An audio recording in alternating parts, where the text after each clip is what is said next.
Don't know if you've experienced this, but you've got your coaching, training, or facilitation project signed off. You're excited to work with your client's excited to work with you, and then scope creep with new tasks or objectives being added. Or maybe the deliverables are constantly revised and it becomes more of a moving target than a goal that you're aiming for. Maybe there's uncertainty about how and when to communicate, so you end up defaulting to being reactive. Or there's uncertainty about who's responsible for specific tasks, so you end up doing more than you were expecting, which can lead to a breakdown of trust, poor results, poor feedback, and ultimately you not feeling very good about the work that you're doing. Now, the root cause: poorly initiated projects, and the antidote: strong project kickoffs. So here I want to walk you through how I ensure my clients and my team are on the same page and proactively mitigating against the stuff that can go wrong.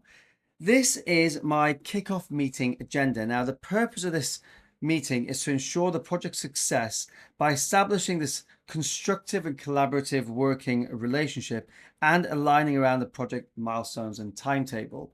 The first thing we do is we review the agenda and do the introductions. Now, ideally, you've set the agenda in advance and done a bit of pre-work. I'll talk about that in a minute.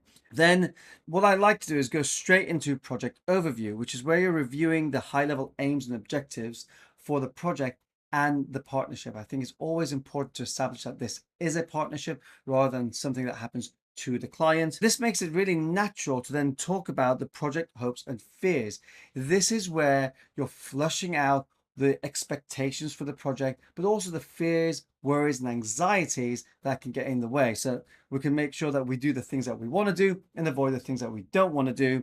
That leads us into the risk and opportunity register. Now, oftentimes projects have a risk registers, which is where you are identifying the things that can derail the project. I like to talk about the opportunity register, which is looking at things that are happening for the client that you can leverage. Maybe there's a specific business activity. Maybe there's another project that's happening that you can integrate this project with, ultimately allowing for more success. Then once you've done that, you can look at the timeline. This is something that you're going to take out of your proposal, put in front of your client and ask, does this still work? If it does, great. If it doesn't, review it, revise it, add the core touch points. Having talked about all those things, it's great to then have a very intentional discussion around what else this partnership needs, establish the culture that you're going to create between the two teams. And then finally, next steps, confirm what's going to happen next, and then wrap up.